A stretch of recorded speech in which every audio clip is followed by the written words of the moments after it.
The warm afternoon sun cast long shadows across the dusty streets of Silver Creek, a small frontier town where the sound of hammer-striking anvil echoed steadily from the humble forge at the edge of Main Street. Inside, Jedediah "Jed" Carter worked with practiced precision, his weathered hands moving with a grace that belied his aging frame.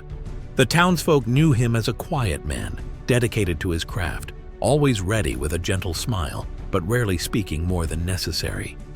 His forge wasn't much to look at. Wooden walls weathered by years of desert winds, a simple workbench lined with tools, and the ever-present glow of the furnace that never seemed to die. On this particular day, the peaceful rhythm of Jed's work was interrupted by the thunder of approaching hooves. The Red Vultures Gang, notorious troublemakers led by the infamous Clint Rawley, rode into town like a dust devil, their horses' hooves kicking up clouds of sand as they approached the forge. "Well, well, what do we have here?" Clint's voice dripped with mockery as he dismounted, spurs jingling against the wooden steps. "Look, boys, we found ourselves a real craftsman." The gang's laughter echoed off the forge's walls as they circled around Jed's workspace. Jed didn't look up from his work, his hands steady as he shaped the glowing metal before him. His silence only seemed to encourage their taunts. "Hey, old-timer," one of the gang members called out, "ain't you a little past your prime to be swinging that hammer?" More laughter followed, harsh and cruel. Clint sauntered closer, picking up one of Jed's finished horseshoes. "Pretty sad, ain't it, boys? Man spends his whole life making shoes for other people's horses." He tossed the horseshoe carelessly onto the workbench. "Bet you've never even fired a gun, have you, old man? Too busy playing with your little hammer and anvil." The gang members snickered, confident in their superiority over what they saw as just another harmless old-timer. But they failed to notice something crucial: the way Jed's eyes flickered briefly at the mention of guns, or how his grip on the hammer tightened ever so slightly. What these outlaws didn't realize was that they weren't just mocking any ordinary blacksmith. They had no idea that those calloused hands that so carefully shaped metal had once been known for something far more deadly than forging horseshoes. They were about to learn that sometimes the quietest men have the most dangerous secrets. If you love stories about unexpected heroes, make sure to subscribe and let us know where you're watching from. You won't want to miss what happens next when these outlaws discover exactly who they're dealing with. The Red Vultures made themselves at home in Jed's forge, sprawling across wooden crates and barrels as if they owned the place. Buck Nolan, the meanest of the bunch, pulled a flask from his vest and took a long drink before tossing it to one of his companions. "Hey, Blacksmith," Buck called out, his words slurring slightly. "We need some work done. Our horses need new shoes." He kicked at the dirt floor, sending dust swirling through the air. "And make it quick. We ain't got all day to waste in this pathetic excuse for a shop." Jed nodded silently, gathering his tools with methodical precision. The gang watched him work, their mocking comments growing bolder with each passing minute. Outside, townspeople hurried past the forge, keeping their heads down and their steps quick. Everyone knew the Red Vulture's reputation for violence. As Jed worked on the first horseshoe, Buck grew increasingly agitated by the blacksmith's calm demeanor. "You deaf as well as old?" he sneered, standing up and swaggering toward the workbench. "I said hurry it up!" The other gang members laughed, encouraging Buck's behavior. Clint Rawley sat back, a cruel smile playing on his lips as he watched his man torment the elderly craftsman. Jed continued his work, unfazed by the intimidation. His movements remained steady, each strike of his hammer precise and purposeful. This seemed to infuriate Buck even more. "I've had enough of this!" Buck suddenly exploded, grabbing one of the finished horseshoes from the bench. "You think you're something special with your fancy metal work?" He hurled the horseshoe across the forge, sending it crashing into a rack of tools. "Useless old man, can't even defend himself." The crash echoed through the forge, but Jed didn't flinch. He simply placed his hammer down and turned to face Buck, his eyes carrying a weight that made the younger man pause for just a moment. "Your horses will be ready when they're ready," Jed said quietly. his voice carrying an authority that seemed to cut through the tension like a knife. But Buck, emboldened by whiskey and his companion's presence, wasn't about to back down. He grabbed another horseshoe, this time smashing it against Jed's workbench. "Maybe we ought to teach you some manners, old-timer. Show you what happens when you don't respect your betters."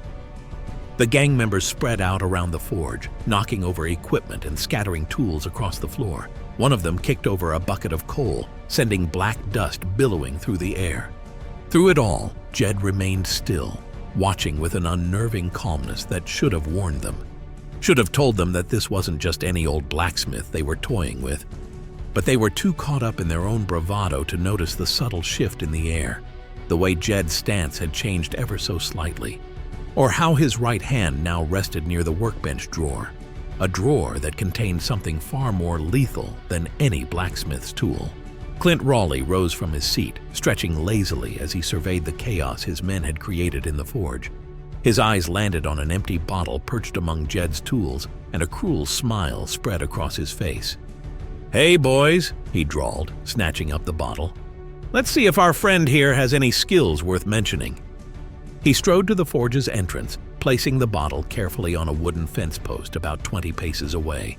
"What do you say, old-timer? Care to show us what you can do with one of those horseshoes you're so proud of?" The gang gathered at the doorway, their laughter echoing across the dusty street as Jed slowly set down his hammer. A small crowd of townspeople had gathered at a safe distance, watching with worried expressions. "Come on now," Clint taunted, gesturing toward the bottle. "Throw a horseshoe through that bottle, and maybe we'll leave your precious forge in one piece." His men snickered, already anticipating the old man's failure. Jed wiped his hands on his leather apron, his movements unhurried, as he picked up a freshly forged horseshoe. The metal was still warm from the fire, giving off a faint glow in the late afternoon light. "Careful now," Buck jeered. "Wouldn't want you to strain yourself, old man." Jed stepped out into the street, squinting slightly in the sunlight. He tested the weight of the horseshoe in his hand, rotating it with a familiarity that came from years of craftsmanship. But there was something else in his movements, a precision that spoke of different skills entirely. Without warning, Jed's arm whipped forward. The horseshoe spun through the air with incredible speed, its path dead straight. There was a sharp crack as it passed clean through the bottle, shattering it into countless pieces before embedding itself deep in the wooden post behind. The laughter died instantly. The gang members stood frozen, their smirks replaced by looks of disbelief. Clint's face darkened as he stalked over to examine the fence post. The horseshoe had split the wood, driving nearly an inch deep. He turned back to Jed, his earlier amusement replaced by something darker. "Lucky throw," he spat, his hand unconsciously moving to rest on his gun. "But let's see how you do with something that requires real skill." He drew his revolver, spinning it expertly before holding it out grip first toward Jed. "Care to try your hand at some real sport, Blacksmith?" The crowd tensed. Even the gang members shifted uncomfortably, recognizing the dangerous edge in their leader's voice. But Jed remained calm, his weathered face betraying no emotion as he studied the offered weapon. What the Red Vultures didn't know, what none of them could have guessed, was that they had just challenged one of the deadliest marksmen the territory had ever known. A man whose reputation with a gun had once struck fear into the hearts of soldiers and outlaws alike. A whisper rippled through the gathering crowd as Jed faced Clint's challenge. "Sweet Jesus," an old-timer muttered, loud enough for the gang to hear. "They don't know who he is." Buck turned sharply, grabbing the elderly spectator by his collar. "And just who might he be, old man?" he demanded, his voice dripping with sarcasm. The old-timer swallowed hard but met Buck's gaze. "That there's Jedediah Carter. He was a Union scout in the war. Best sharpshooter in the whole damn territory. They used to call him Ghost Eye Carter, 'cause he could hit targets nobody else could even see."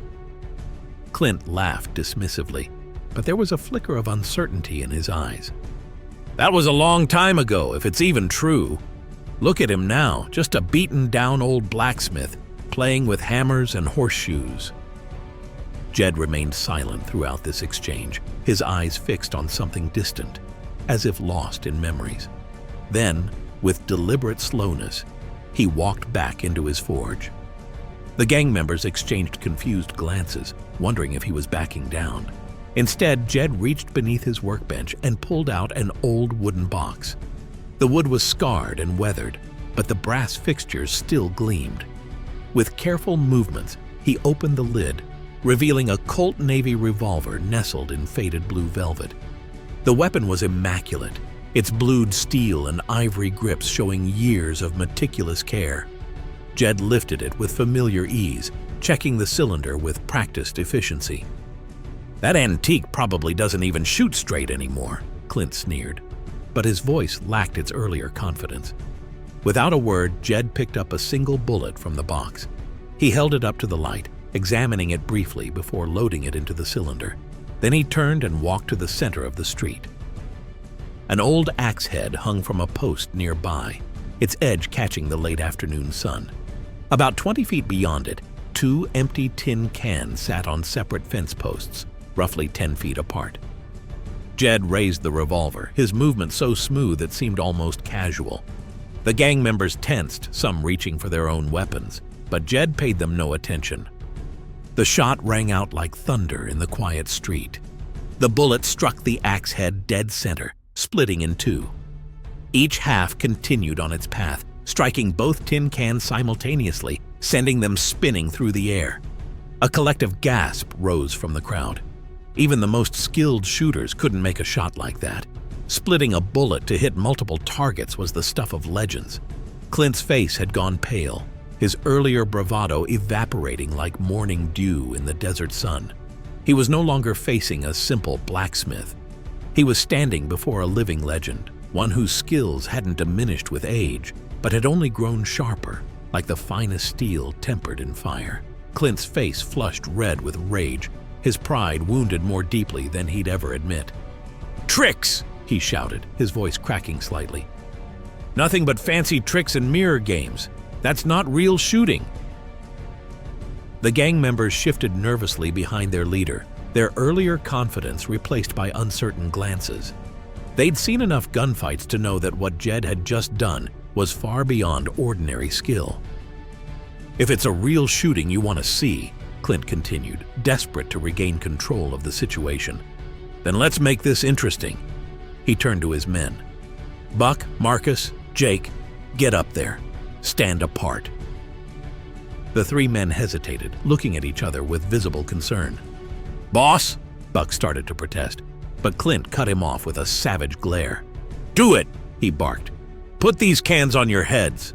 Let's see how good our blacksmith really is when he's shooting near living targets." The men reluctantly took their positions, spreading out across the street. Each balanced a tin can on his head, their faces pale beneath their wide-brimmed hats. The crowd held its breath, some turning away, unable to watch. Jed stood perfectly still, the Colt Navy revolver hanging loosely at his side.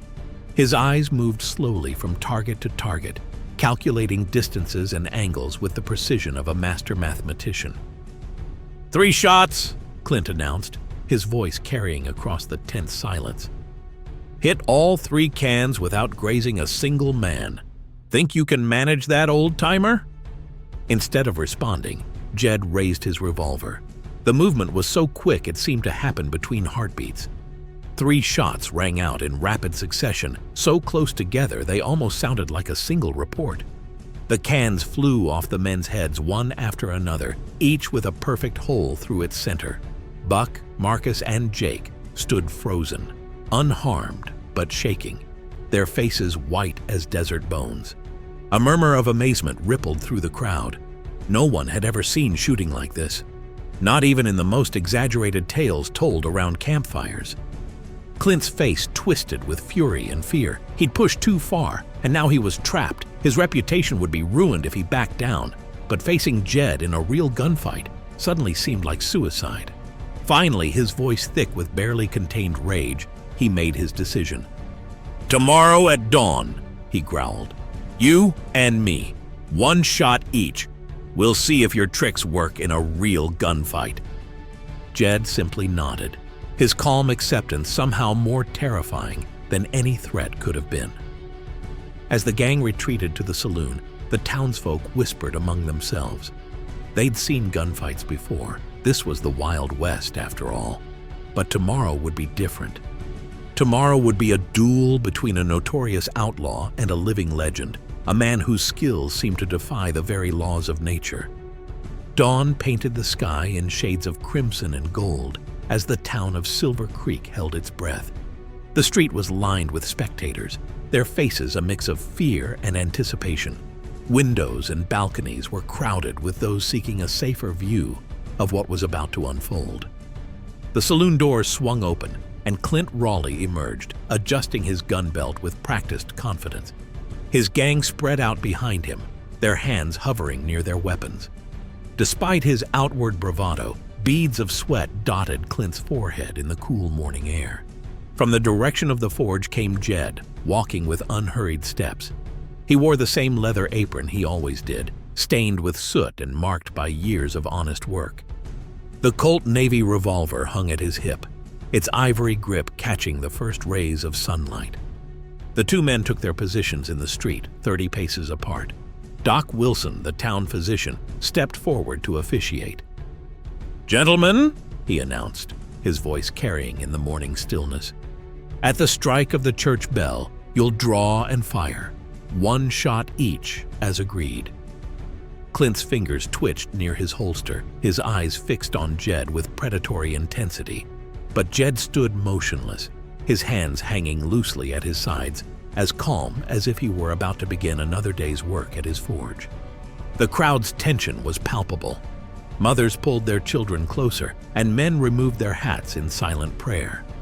The Red Vultures Gang members exchanged uncertain glances, some already backing away from what they feared was about to happen. The church bell began to toll. On the first strike, Clint's hand moved with lightning speed, drawing his gun in a blur of motion. His shot rang out before the bell's echo had faded, the bullet speeding toward Jed's heart. But Jed hadn't moved. He stood perfectly still, seeming to ignore the lead death hurtling toward him. The crowd gasped, certain they were about to witness a tragedy. Then, in a movement so fast it defied belief, Jed drew his revolver. His single shot split the air like thunder. Time seemed to slow. Those watching would later swear they saw Jed's bullet strike Clint's in mid-flight, sending both pieces of lead spinning harmlessly into the dust.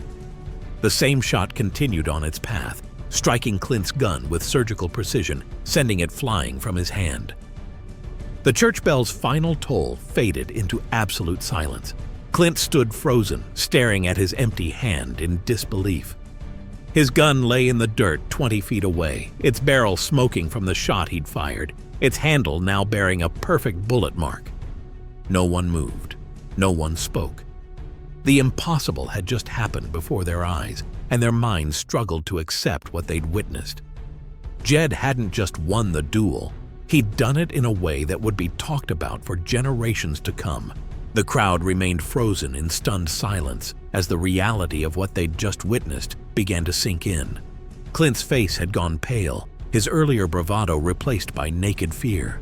The shot that had intercepted his bullet and disarmed him wasn't just skill. It was something beyond human capability. Jed stood calmly, gun still raised, a thin wisp of smoke curling from its barrel. The morning sun caught the blued steel, making it gleam like a piece of living fire. Those closest to him could see that his hand hadn't trembled, not even for a moment. "That's impossible," someone in the crowd whispered, breaking the silence. "No one can shoot a bullet out of the air." But they had all seen it. The impact had been visible, a bright spark in the morning light as the two pieces of lead collided. Some of the townspeople were already searching the dirt, finding the flattened remains of both bullets as proof of the impossible shot. Buck stepped forward, his voice shaking. "I've seen quick-draw artists from Texas to California. I've watched Mexican banditos and army marksmen, but nothing like this." Jed finally lowered his weapon, but there was something in his stance that kept everyone rooted in place. His eyes remained fixed on Clint, who still hadn't moved from where he stood, his gun hand trembling slightly at his side. "During the war," Jed spoke, his quiet voice carrying across the silent street, "I learned that the fastest draw isn't what wins a fight. It's knowing where your bullet needs to be before you pull the trigger. Every shot is just mathematics and patience." He took a step forward, and the Red Vultures instinctively backed away. Even hardened outlaws recognized when they were in the presence of something beyond their understanding. "You pulled fast, Clint," Jed continued, taking another measured step. "Faster than most men I've seen. But you let your anger control your aim. A bullet fired in rage will never find its mark true." The words seemed to hang in the air, heavy with the weight of experience and wisdom earned through countless battles. This wasn't just a demonstration of skill. It was a lesson written in lead and gunpowder. Clint finally found his voice, though it came out as little more than a whisper. What are you?" "Just a blacksmith," Jed replied, the ghost of a smile touching his lips. "A man who learned that shaping metal isn't so different from shaping fate. Each requires precision, patience, and respect for the forces you're working with." The sun had fully risen now, casting long shadows across the main street. In its light, Jed looked neither old nor frail. He stood like a figure from legend, a reminder of a time when skill and honor meant more than speed and brutality. Jed moved with deliberate steps toward Clint's fallen gun, his boots leaving clear prints in the dusty street. The morning air was thick with tension as he bent down and picked up the weapon, examining it with the careful eye of someone who understood the craft that went into making it. "Fine weapon," he said, turning it over in his hands. "Custom work from back east, I'd guess. Shame to see it used for nothing but intimidation and cruelty." He walked toward Clint, who seemed torn between standing his ground and fleeing.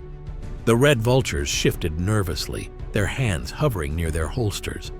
But one look from Jed kept them frozen in place. They'd seen enough to know that drawing against him would be suicide.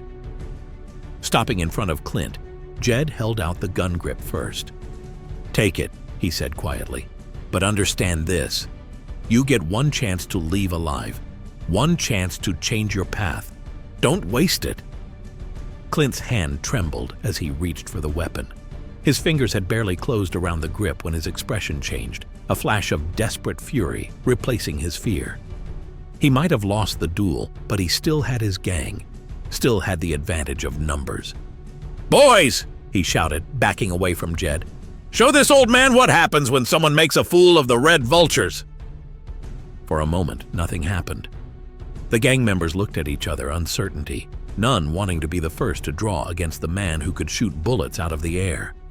But then Buck, driven by loyalty or fear of his leader, reached for his gun. "That's your choice then," Jed said softly, a note of genuine sadness in his voice. "Remember, you made it, not me." What happened next would be debated in saloons and around campfires for years to come. Some would say it was impossible, that no man could move that fast or shoot that straight.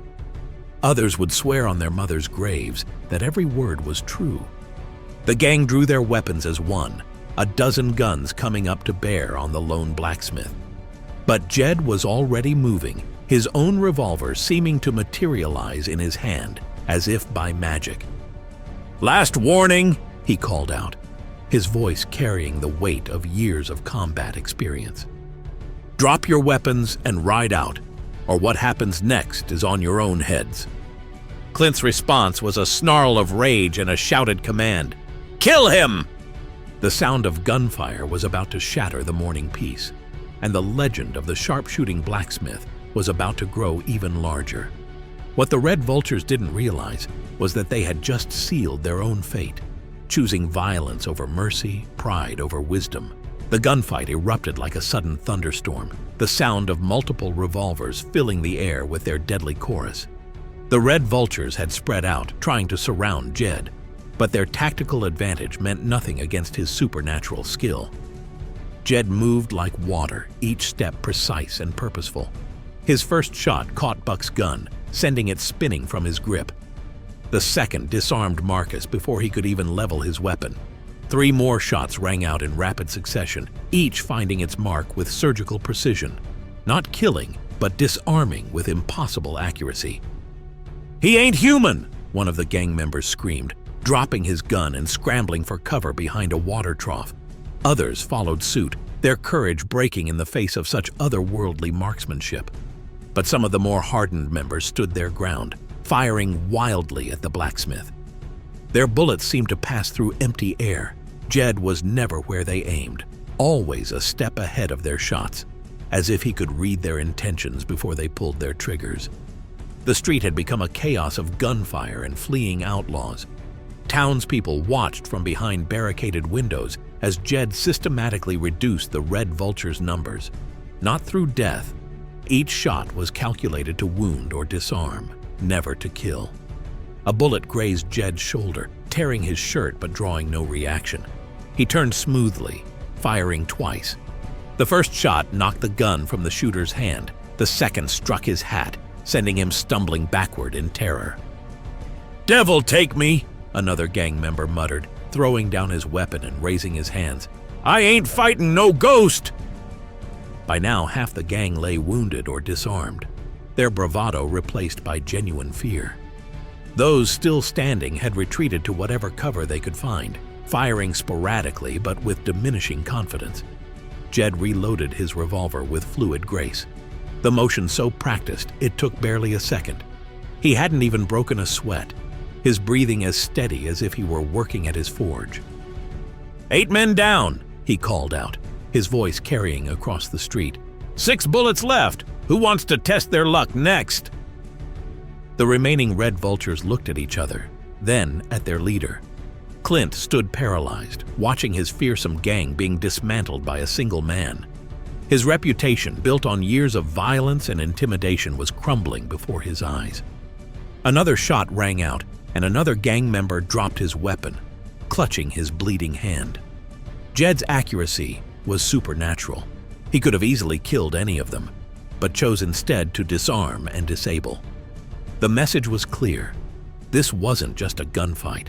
It was a lesson in humility, taught by a master who had seen enough death in his lifetime to know the value of mercy.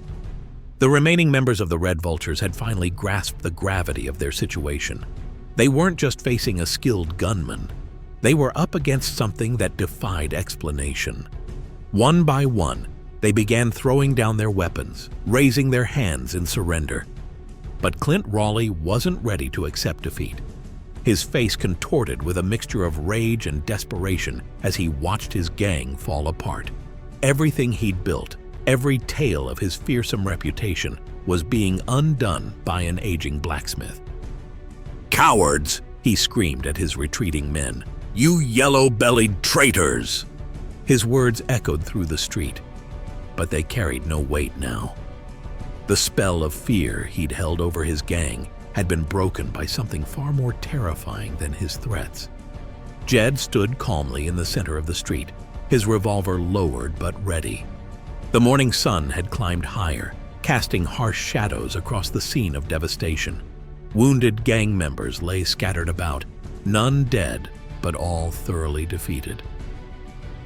"It's over, Clint," Jed said quietly. "Don't make this any worse than it has to be." But something had snapped in Clint's mind.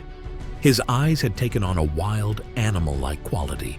He was a man who had never learned to lose, and now, faced with complete humiliation, he couldn't accept the reality before him. "No," he snarled, backing away. "It ain't over. Not while I'm still standing."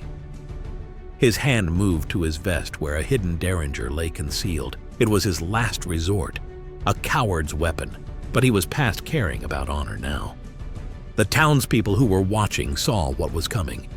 Some called out warnings, but they needn't have bothered. Jed had already spotted the telltale movement, had already calculated the angles and trajectories in his mind. "Don't," he warned, but Clint was beyond hearing. Time seemed to slow as Clint drew the derringer. The small gun caught the sunlight as it emerged from his vest, its barrel seeking Jed's heart. But before his finger could tighten on the trigger, before the hammer could even fall, Jed's revolver spoke one final time. The shot was perfect. It struck the Derringer's barrel directly, splitting the weapon in two and sending its pieces spinning away into the dust. Clint stood frozen, staring at his empty, bleeding hand, unable to comprehend what had just happened.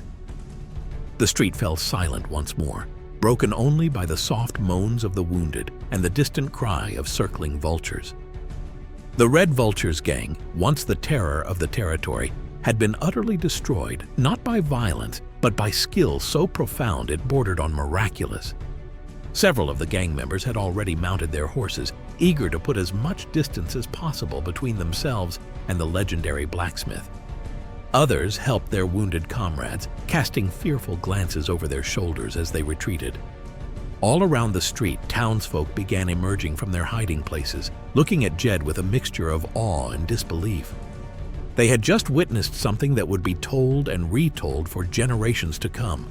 As Clint pulled the Derringer's trigger, time itself seemed to slow. The hammer fell, the powder ignited, and the bullet emerged from the barrel in a flash of fire and smoke. But Jed's shot had already been fired, his bullet racing to meet Clint's in mid-flight. The sound of the collision rang out like a blacksmith's hammer striking an anvil. Both bullets fragmented, pieces scattering in the morning light like deadly metal rain. But Jed wasn't finished. His second shot, fired so quickly it seemed to follow the first like an echo, struck Clint's remaining gun from his holster. The outlaw leader stumbled backward, weaponless and defeated. His face, once twisted with rage, now showed only disbelief and fear. The man who had terrorized the territory for years stood exposed, stripped of both his weapons and his pride. "How?" Clint whispered, his voice barely audible. "How can any man shoot like that?" Jed lowered his smoking revolver slowly. "Years ago, during the war, I made a promise," he said, his voice carrying across the silent street. "I swore I'd never take another life unless I had no choice. So I learned to shoot not to kill, but to disarm, to stop violence without adding to it." The remaining gang members watched in stunned silence. Some had already mounted their horses, ready to flee. Others stood frozen, unable to process what they had witnessed. Their fearsome leader, the man they'd followed through countless raids and robberies, had been completely outmatched. "The war taught me enough about death," Jed continued, his eyes fixed on Clint. "When I came here, I chose to create rather than destroy, to shape metal instead of ending lives. But that doesn't mean I forgot what I learned." The morning breeze carried the smell of gunpowder and dust across the street. Townspeople began emerging from their hiding places, drawn by the incredible display they had just witnessed. They moved cautiously, as if afraid to break the spell that had fallen over the scene. "Your reputation ends here, Clint," Jed said firmly. "The Red Vultures are finished, but you're alive. That's more than many would have given you. What you do with that chance is up to you." Clint's shoulders slumped, the last of his resistance draining away. He looked around at his scattered gang, at the weapons lying in the dust, at the man who had dismantled everything he'd built with supernatural precision. In that moment, he finally understood the true meaning of defeat. Sheriff Cooper stepped forward from the crowd, his badge glinting in the sunlight. He surveyed the scene with a mixture of awe and professional assessment. The wounded gang members were being tended to by Doc Wilson, while others sat in the dust, their fight completely gone.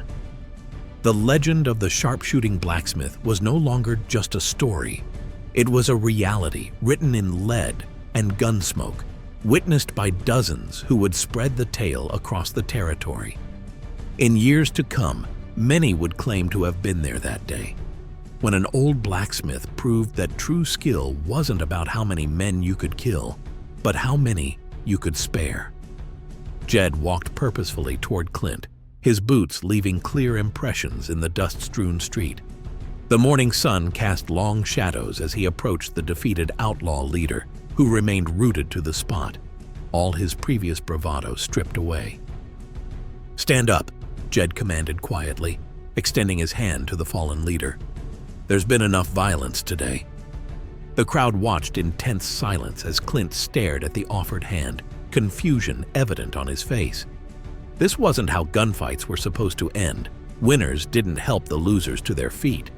They either killed them or left them in the dust. After a long moment, Clint reached up hesitantly and took Jed's hand. As he rose, something passed between the two men, an understanding that transcended words.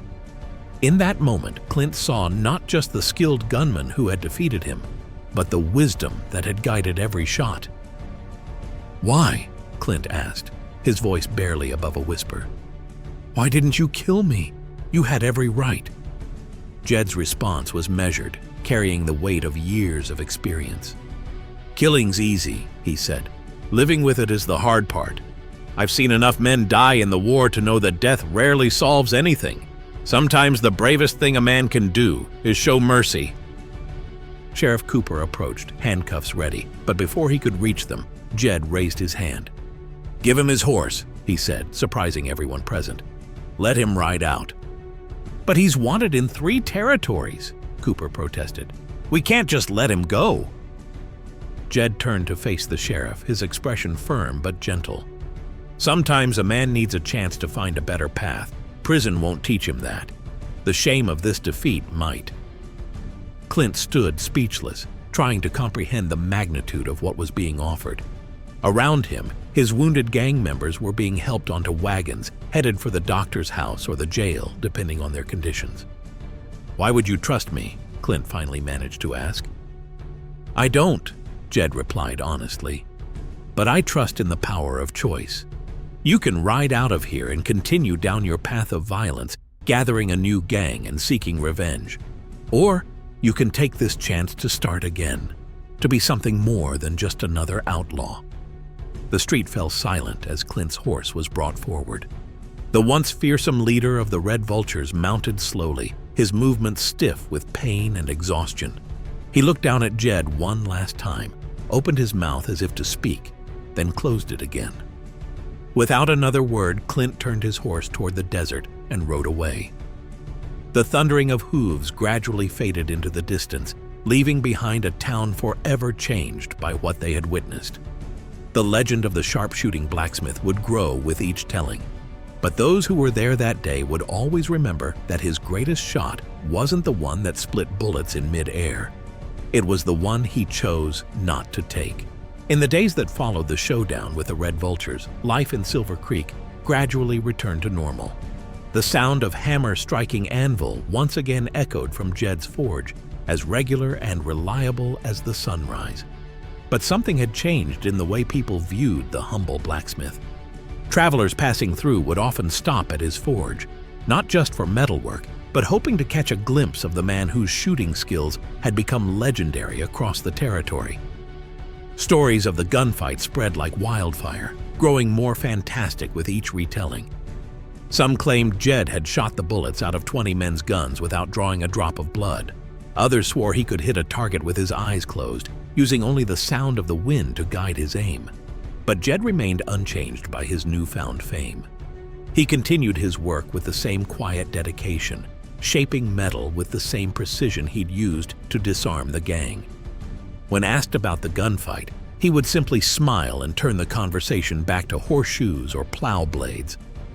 One afternoon, as the sun was setting behind the distant mountains, Sheriff Cooper stopped by the forge. He found Jed working on a delicate piece of metalwork, his weathered hands moving with practiced grace.